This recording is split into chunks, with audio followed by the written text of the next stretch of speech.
thank you for joining me for assertive communication and boundary setting.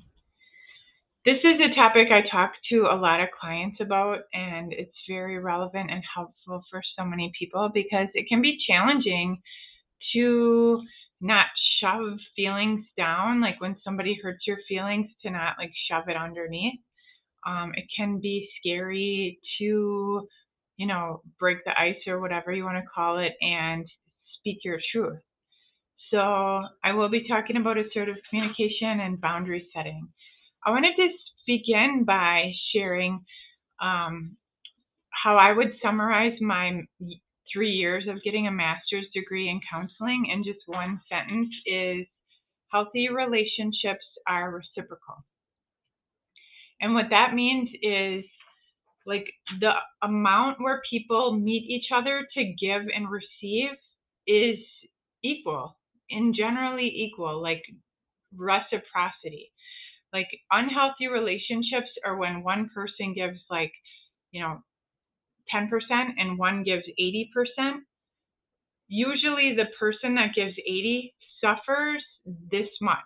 If there's like this much difference, there's this much suffering. If there's this much difference, there's this much suffering. And what has to happen is the 80% person has to dial it down to make the healthy relationship reciprocal. They have to bring it down. A lot of times I see the 80% person is like just waiting or thinking like, if I give this more thing, they'll meet me up here. If I give this more, do this, they'll meet me up here. But to make it a healthy relationship, you have to bring it down to where they are and find a new outlet for that extra energy and time. Somebody that's going to meet you and agree to have a healthy relationship. So what can happen is, how that looks is, if they text you, then you text them back. If they invite you to somewhere, then you invite them to somewhere. Like that's how you back and forth. And then it could be they're at 10 and then they meet you at 50. You give more and then you give more, and they give more and you give more. So, just keeping that in mind to know who to invest your time and energy into. So another thing I wanted to share is a little bit about boundaries. And I really and I found it helpful, and I think other people too, something my professor shared with me. And it's basically like an analogy, like I am my own house. Like I'm a house, and only I can come in my house.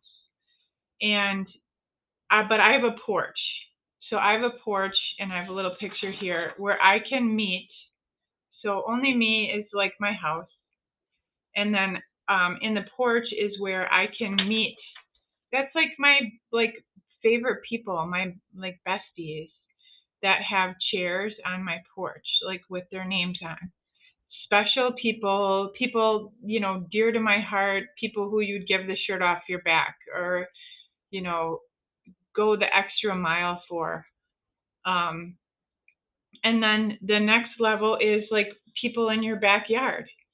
So kind of like acquaintances, or maybe people that were on your porch before and aren't on your porch anymore. And then, there's a fence here, and then above the fence, people can be there too. People who have demonstrated that, they don't make healthy choices, or, they're not a good influence in your life or whatnot. So I have found that most suffering happens when we have people in the wrong spot.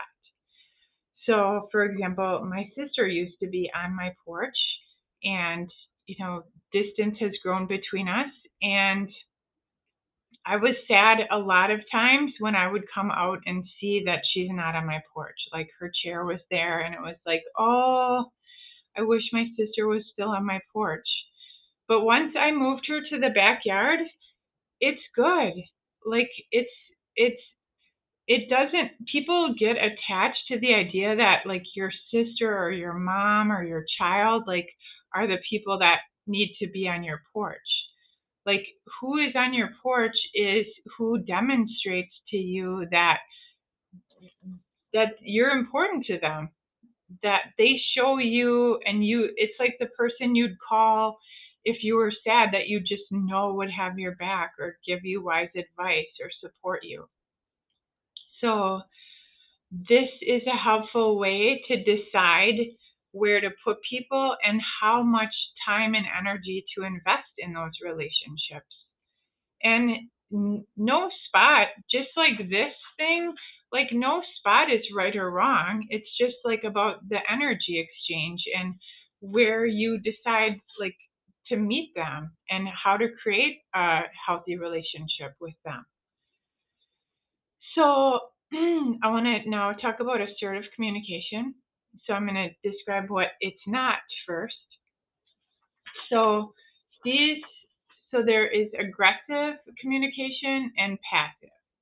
So aggressive is when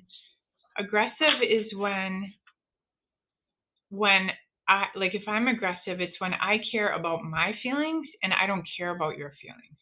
So if you anger me or cause me to be angry, I'm going to tell you, might tell you off. Like, you did this, you did that. Like, I care about my feelings and not yours. So passive is the reverse. Passive is when I care about your feelings and not about my feelings. So if somebody hurt my feelings and I was passive, I would just shove it down.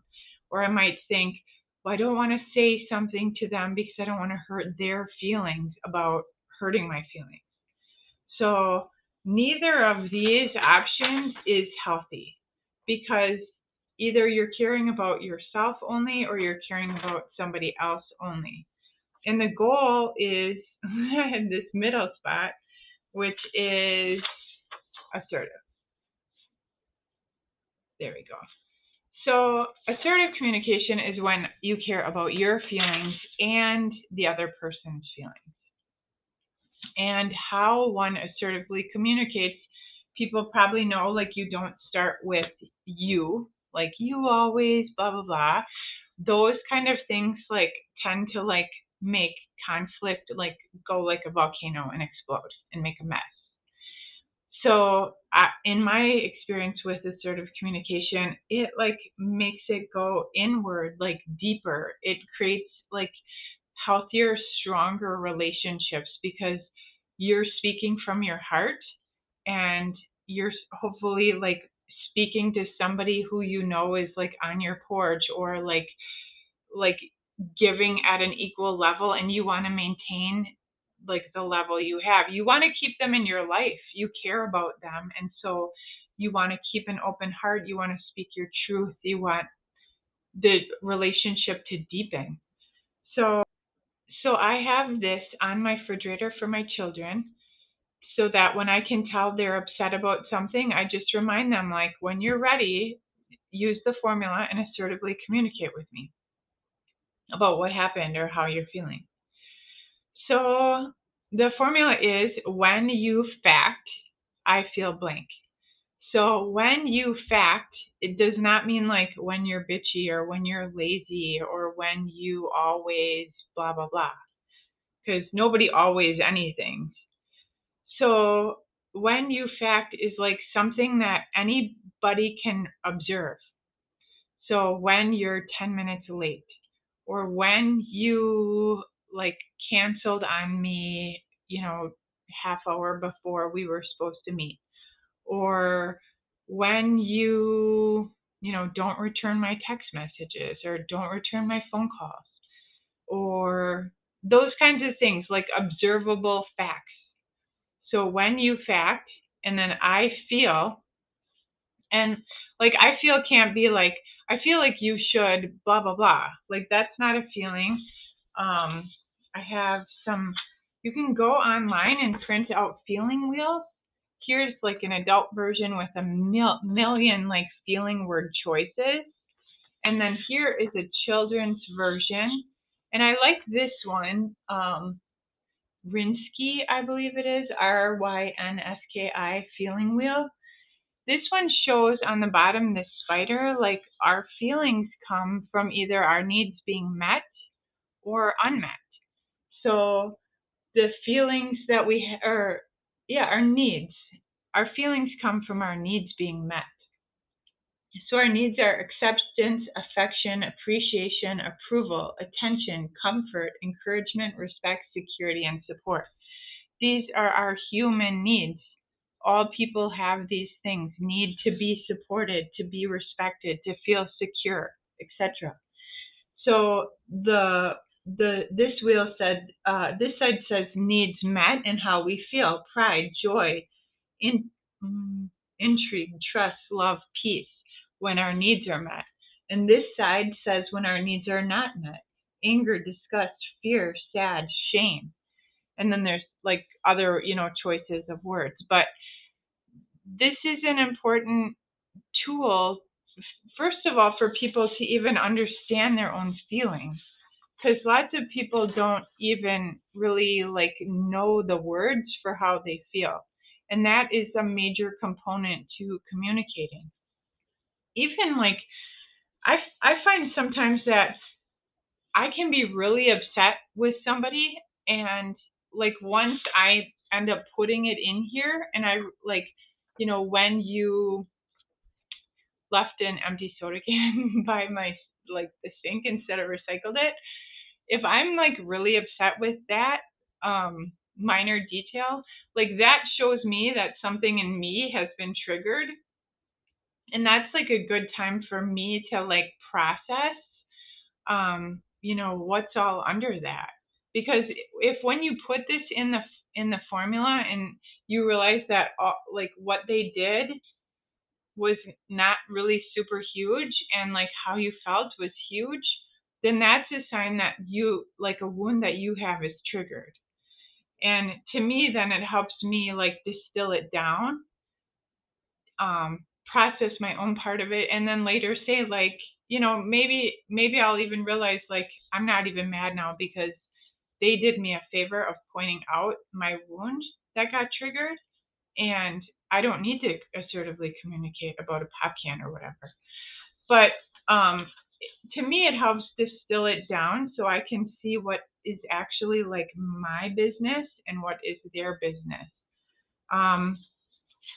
So yeah, so when you fact, I feel, whatever the feeling word is from the chart, these will be two true sentences then. When you fact will be a true sentence, and how you feel is also true. And everybody has the right to say two true sentences. That's all of our right. So if you want to get super high tech and super awesome, this is advanced level. If you would, I would feel, if you would let me know earlier in the morning that you're not available, I would feel respected, because then I can plan my day otherwise. Or if you would, if somebody's late and didn't text you, if you would text me when you're going to be late, I would feel appreciated. I would feel acknowledged. I would feel cared for. So these are good ways to assertively communicate your feelings and not feel bad about it. Figure out what part of it's yours, and then communicate the rest, and know that this is not going to be the end of the conversation. This is the beginning. This is how you start a dialogue about negotiating, I guess, boundaries or needs, with the intention of deepening and strengthening the relationship of people that you care about and love. Because these people who are on your porch, they don't want to hurt you.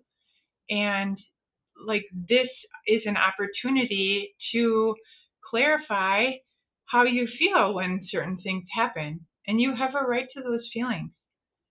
So thank you so much for watching this, and I wish you well. Love and light.